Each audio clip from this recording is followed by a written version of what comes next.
Hello friends, welcome to my channel daily current affairs. ఈరోజు 25th March 2025 యొక్క current affairs చూద్దాం. First మనకి Indian navy IAS సాగర్ని launch చేసింది. IAS Sagar అంటే ఏంటి అంటే ఇండియన్ ఓషన్ షిప్ సాగర్ అనమాట.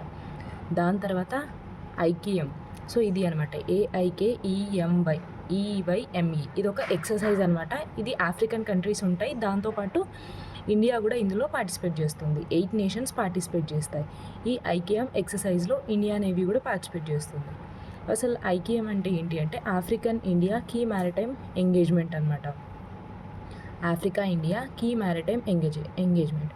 ఈ ఎక్సర్సైజ్ అనేది ఎవరు హోస్ట్ చేస్తున్నారంటే ఇండియన్ నేవీ ఇంకా టాంజానియా ఇద్దరు కలిసి ఈ ఎక్సర్సైజ్ని హోస్ట్ చేస్తున్నారు.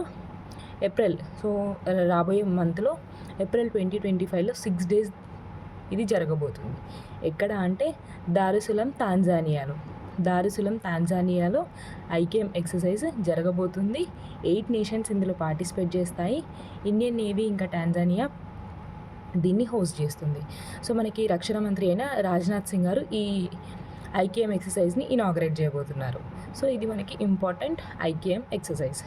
నెక్స్ట్ మనకి వరల్డ్ టీబీ డే మనకి జరుపుకున్నాం కదా 24th మార్చ్ రోజు. సో దాని యొక్క కొన్ని స్టాటిస్టిక్స్ అనేవి మనకి హెల్త్ మినిస్టర్ అయిన జేపీ నడ్డా గారు కొన్ని స్టాటిస్టిక్స్ రిలీజ్ చేశారు. So world TB day summit by JP Nadda. So అందులో కనుక చూసుకున్నట్టయితే టీబీ ట్రీట్మెంట్ అనేది 59% నుంచి 85%కి ఇంక్రీజ్ అయింది, టీబీ ట్రీట్మెంట్ తీసుకుంటున్న పేషెంట్స్.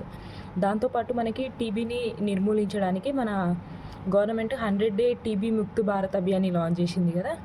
సో దాంట్లో భాగంగా 12.97 crore పీపుల్ని టెస్టులు చేస్తే అందులో 7.19 lakh న్యూ కేసెస్ అనేవి బయటపడ్డాయి అన్నమాట. దాంతోపాటు India achieved 10,000 genome sequences of mycobacterium tuberculosis. So మనకి టీబీకి సంబంధించిన బ్యాక్టీరియా ఏది అంటే mycobacterium tuberculosis.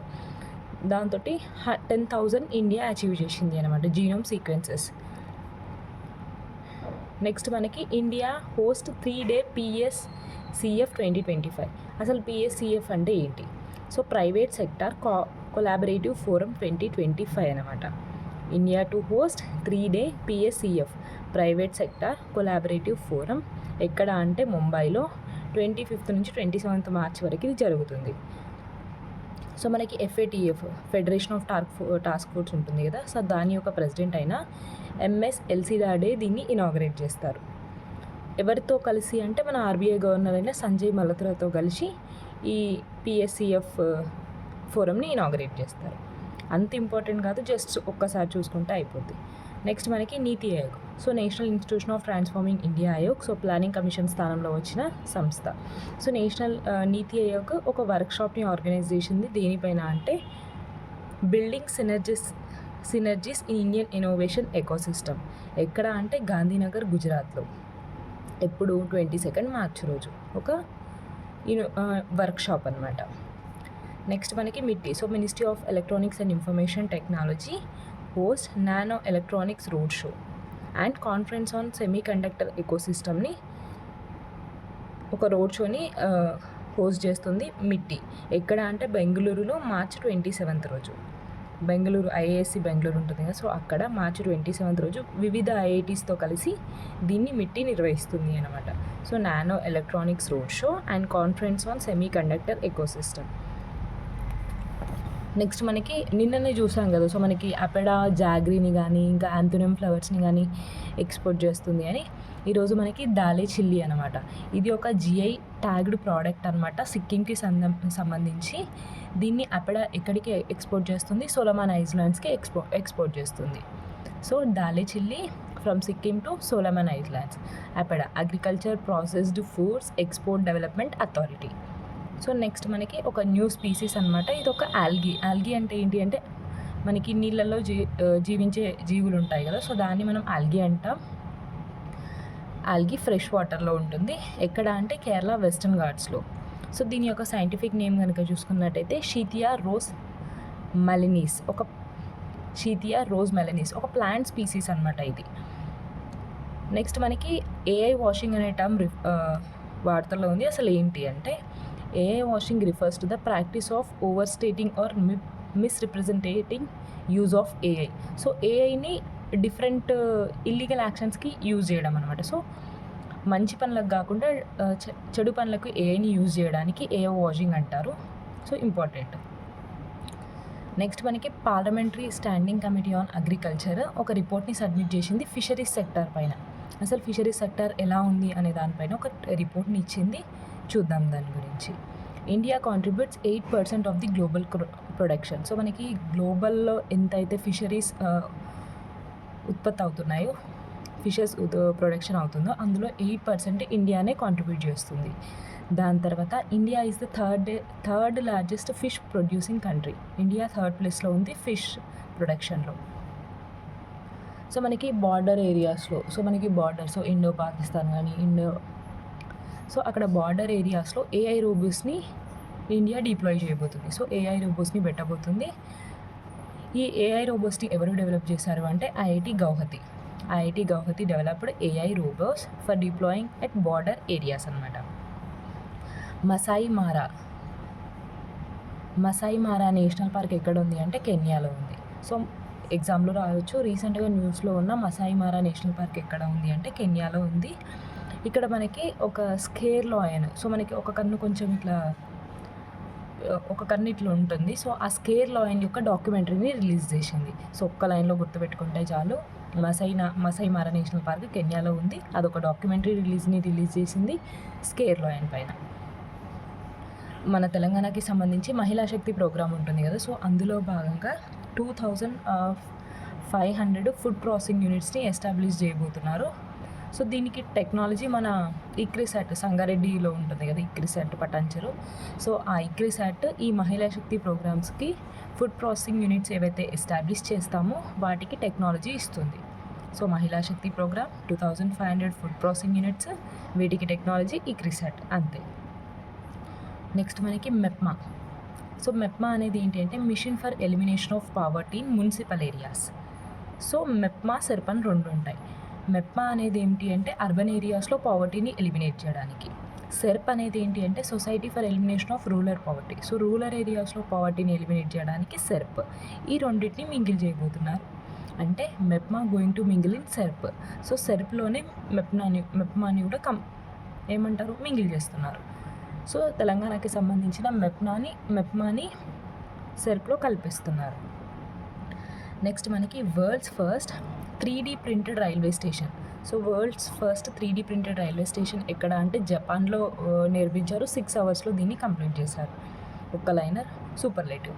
World's first 3D printed railway station Japan 6 అవర్స్లో దీన్ని కంప్లీట్ చేసింది. నెక్స్ట్ మనకి D4 యాంటీ డ్రోన్ సిస్టమ్ అనమాట. సో మనకి D4 యాంటీ డ్రోన్ సిస్టమ్ని మనకి bell, so Bharat electronics limited ఉంటుంది కదా, అది డెవలప్ చేసింది DRDO సమక్షంలో అనమాట. అసలు D4 అంటే ఏంటిది? Drone deter destroyer. సో డ్రోన్ని డిటెక్ట్ చేస్తుంది, అదే డిస్ట్రాయ్ చేస్తుంది. దాన్ని D4 యాంటీ డ్రోన్ సిస్టమ్ అంటారు. బెల్ దీన్ని డెవలప్ చేసింది. నెక్స్ట్ మనకి శాంతి ఒప్పందాలు అనేవి జరుగుతున్నాయి. సో మనకి యుక్రెయిన్ రష్యా మధ్య మనం ఎన్నో రోజుల నుంచి చూస్తున్నాం కదా. సో మనకి దాంట్లో భాగంగానే శాంతి చర్యలు సౌదీ అరేబియాలో జరుగుతున్నాయి. So peace agreement between Ukraine and Russia ఎక్కడ అంటే సౌదీ అరేబియాలో. దీనికి మీడియేటర్గా USA ఉంటుంది. నెక్స్ట్ మనకి వరల్డ్ మైగ్రేషన్ రిపోర్ట్. సో మనకి ఎంతమంది వలసలు వెళ్తున్నారు అని చెప్పేసి ఒక రిపోర్ట్ అనమాట. IOM, so international organisation for migration అనే సంస్థ ఈ రిపోర్ట్ని రిలీజ్ చేసింది. సో 2024లో కనుక చూసుకున్నట్టయితే 8,938 మైగ్రెంట్స్ చనిపోయారన్నమాట. సో వలస వెళ్ళిన వాళ్ళు ఇంతమంది చనిపోయారు. అత్యధికంగా మన ఆసియాలో చనిపోయారు, అంటే 2,788 పర్సన్స్ చనిపోయారు. మనకి ఇండియన్ ఫిలిం ఫెస్టివల్ అనేది సియాటిల్. సో USAలో సియాటిల్ అనే నగరం ఉంటుంది కదా, అక్కడ ఇండియన్ ఫిలిం ఫెస్టివల్ జరుగుతుంది. 3 days ఈవెంట్ అనమాట. ఎవరు నిర్వహిస్తున్నారు అంటే మ్యూజియం ఆఫ్ పాప్ కల్చర్ వాళ్ళు దీన్ని నిర్వహిస్తున్నారు. సో ఇది మనకి చాలా చాలా ఇంపార్టెంట్ ఎకానమీ పర్స్పెక్టివ్లో ఆర్ ఇంకా మనకి కరెంట్ అఫైర్స్ పర్స్పెక్టివ్లో అయినా చాలా ఇంపార్టెంట్. సో మనకి MSMEs ఉంటాయి కదా, so micro small and medium enterprises. So దానికి ఇన్వెస్ట్మెంట్ అండ్ టర్నోవర్ లిమిట్ అని ఉంటుంది కదా, సో దాన్ని రివైజ్ చేసింది గవర్నమెంట్. అది April 1, 2025 నుంచి అమల్లోకి రాబోతుంది. చూద్దాం ఒకసారి. సో ఎంటర్ప్రైజ్ ఇక్కడ రాసుకున్నాను, మైక్రో స్మాల్ మీడియం. ఇది ఇన్వెస్ట్మెంట్ పరంగా, ఇది టర్న్ ఓవర్ పరంగా. సో ఫస్ట్ మనకి మైక్రో స్మాల్ అనగానే ఇన్వెస్ట్మెంట్ పరంగా 1 crore ఉండే. సో 1 crore, 10 crore, 50 crore ఉండే. కాకపోతే ఇప్పుడు మైక్రోలో ఇన్వెస్ట్మెంట్ అనేది 1 crore నుంచి 2.5 crore పెంచారనమాట. సో 1 crore నుంచి 2.5 crore పెంచారు. సో ఇప్పుడు ఇది మాత్రమే మనకి ఇంపార్టెంట్ ఇప్పుడు. So 2.5 crore. నెక్స్ట్ మనకి స్మాల్ అనేది 25 crore పెంచారు. 10 crore నుంచి 25 crore. ఇంకొకటి మీడియంది 50 crores నుంచి 125 crore పెంచారు. సో ఇప్పుడు మైక్రోలో ఇన్వెస్ట్మెంట్ పరంగా 3 లైన్గా చూసుకున్నట్టయితే మైక్రో, స్మాల్ అండ్ మీడియం కనుక చూసుకున్నట్టయితే 2.5 crore, 25 crore, 125 crore. అదే టర్న్ ఓవర్ పరంగా చూసుకున్నట్టయితే 10, 100, 500 అనమాట. 10, 100, 500. So changes in turn over పరంగా చూసుకున్నట్టయితే 10, 100, 500 crore. అంటే ఫస్ట్ 5 crore ఉండే, దాన్ని 10 crore పెంచారు.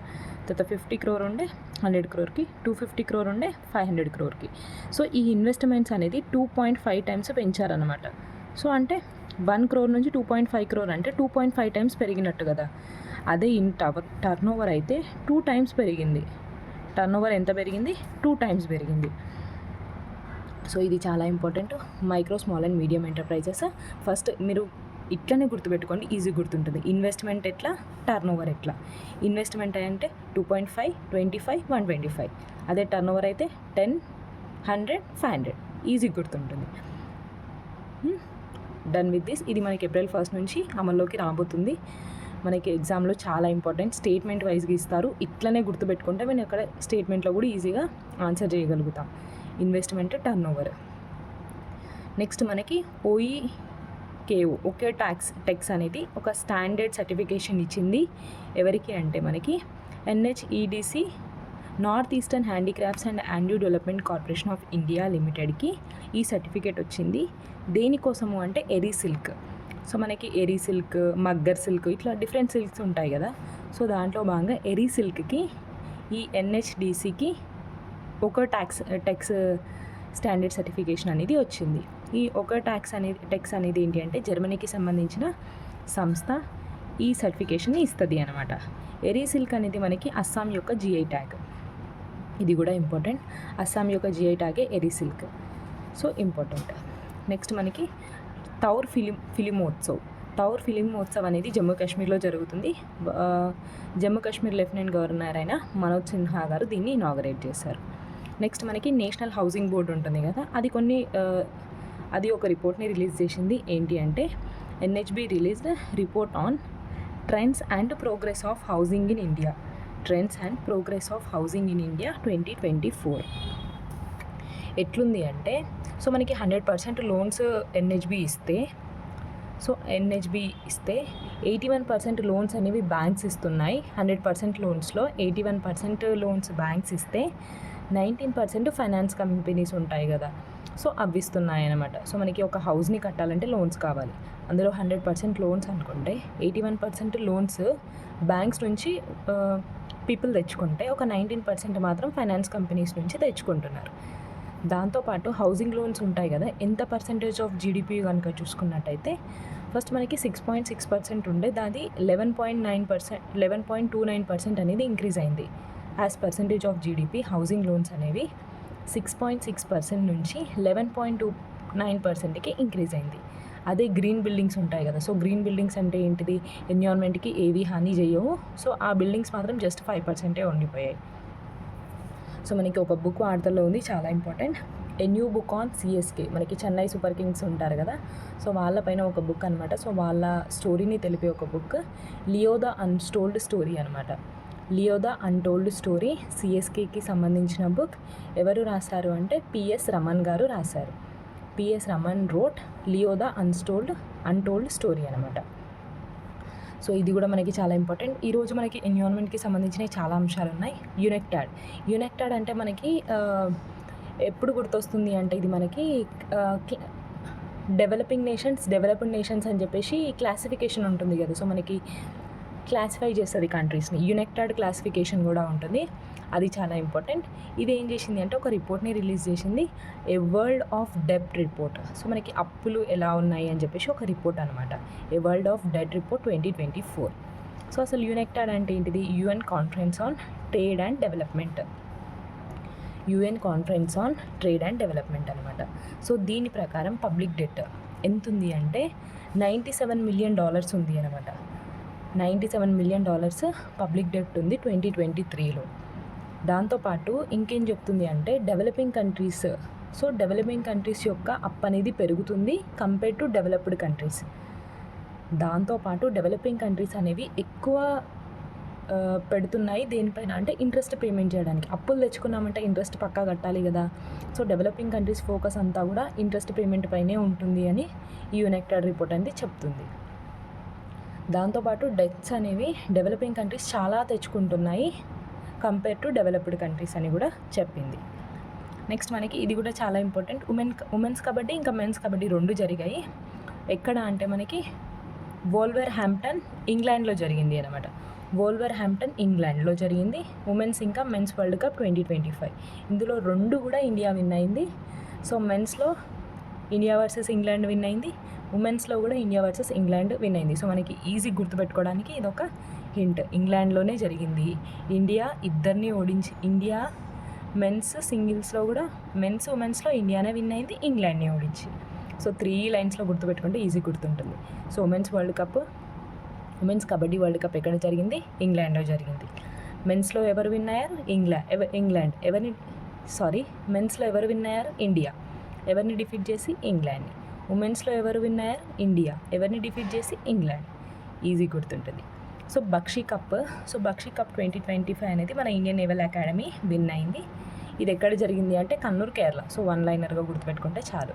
Bakshi cup 2025 won Indian naval academy, Kannur, కేరళలో జరిగింది ఈ కప్ అనేది. సో మనకి అజయ్ సేత్ గారు న్యూ ఫైనాన్స్ సెక్రటరీగా అపాయింట్ అయ్యారు. ఎవరి ప్లేస్లో అంటే తుహిన్ పాంత్ కాండే గారు ఉంటారు కదా. తుహిన్ పాంత్ కాండే గారి ప్లేస్లో అజయ్ సేత్ గారు న్యూ ఫైనాన్స్ సెక్రటరీగా అపాయింట్ అయ్యారు. అసలు తుహిన్ పాంత్ గారు ఎక్కడ వెళ్ళారు? తుహిన్ పాంత్ పాండే గారు మనకి సెబీ చైర్మన్గా అపాయింట్ అయ్యారు. సో ఇక్కడే మనకి 2 అపాయింట్మెంట్స్ వచ్చాయి. అజయ్ సేత్ ఏమో ఫైనాన్స్ సెక్రటరీగా, తుహిన్ పాంత్ పాండే గారు సెబీ చైర్మన్గా. ఇంపార్టెంట్. సో మనకి జిఎస్ఎంఏ. సో జిఎస్ఎంఏ ఏంటి అంటే సో మనకి మొబైల్ కమ్యూనికేషన్స్ ఉంటుంది కదా. సో మనకి జియో, ఎయిర్టెల్, సో వాటన్నిటినీ నియంత్రించేది జిఎస్ఎంఏ. సో ఈ జిఎస్ఎంఏకి న్యూ చైర్మన్గా మనకి గోపాల్ విఠల్ గారిని అపాయింట్ చేశారు. So GSMA global system of mobile communications association అన్నమాట. సో దాని యొక్క చైర్మన్గా గోపాల్ విఠల్ గారు అపాయింట్ అయ్యారు. సో గోపాల్ విఠల్కి ఉన్న రికార్డ్ ఏంటి అంటే సెకండ్ పర్సన్ అన్నమాట. సెకండ్ ఇండియన్, మన ఇండియా నుంచి జిఎస్ఎంఏకి చైర్మన్గా అపాయింట్ అయిన సెకండ్ పర్సన్. ఫస్ట్ ఎవరు? మనకి భారతి మిట్టల్ గారు ఉన్నారు కదా. ఫస్ట్ పర్సన్ జిఎస్ఎంఏకి ఇండియా నుంచి చైర్మన్గా అయ్యారు. సెకండ్ ఇప్పుడు మనకి గోపాల్ విఠల్ గారు. ఇంపార్టెంట్. నెక్స్ట్ మనకి ఐఎంఎఫ్ ఇండియన్ మానిటరీ ఫండ్ ఏం చెప్తుంది అంటే ఇండియా జీడిపి అనేది డబుల్ అయింది లాస్ట్ 10 డికేడ్స్లో. ఎవరిని డిఫీట్ చేసి అంటే జపాన్ని డిఫీట్ చేసి. సో 105% గ్రోత్ రేట్ అనేది మన జీడిపిలో కనబరింది అని చెప్తుంది. అదే జపాన్ది అయితే 0% గ్రోత్ రేట్ అనమాట. సో ఏం చెప్తుంది అంటే 2015లో 2.1 ట్రిలియన్ ఉన్న జీడిపి మనది 2025కి వచ్చేసరికి 3 ట్రిలియన్కి పెరిగింది అంట. సో 105% ఇంక్రీజ్ అనేది ఇక్కడ మనం చూస్తున్నాం. దాంతోపాటు ఇండియా అనేది 5th లార్జెస్ట్ ఎకానమీ కదా. సో ఇండియా అనేది 5th లార్జెస్ట్ ఎకానమీ. దాంతోపాటు లాస్ట్ 10 ఇయర్స్లో 105% పెరిగింది. ఇప్పుడు ప్రజెంట్ 4.3 ట్రిలియన్ ఎకానమీ మనది ఉంది అని చెప్పేసి ఐఎంఎఫ్ చెప్తుంది. సో ఇది ఫ్రెండ్స్ 25th మార్చ్ 2025 ఒక కరెంట్ అఫైర్స్ వీడియో నచ్చుతుంది అనుకుంటున్నాను. సో ఈరోజు చాలా ఇంపార్టెంట్ ప్రోగ్రామ్స్ ఉన్నాయి. అందులో మనకి ఈ ఎంఎస్ఎంఈస్ కానీ చాలా ఇంపార్టెంట్, గుర్తుపెట్టుకునేటట్టు ట్రై చేద్దాం. So thank you so much. Video నచ్చుతుంది అనుకుంటున్నాను. ఒకవేళ నచ్చితే మాత్రం చిన్న లైక్, షేర్ అండ్ సబ్స్క్రైబ్ చేసుకోండి. Thank you so much.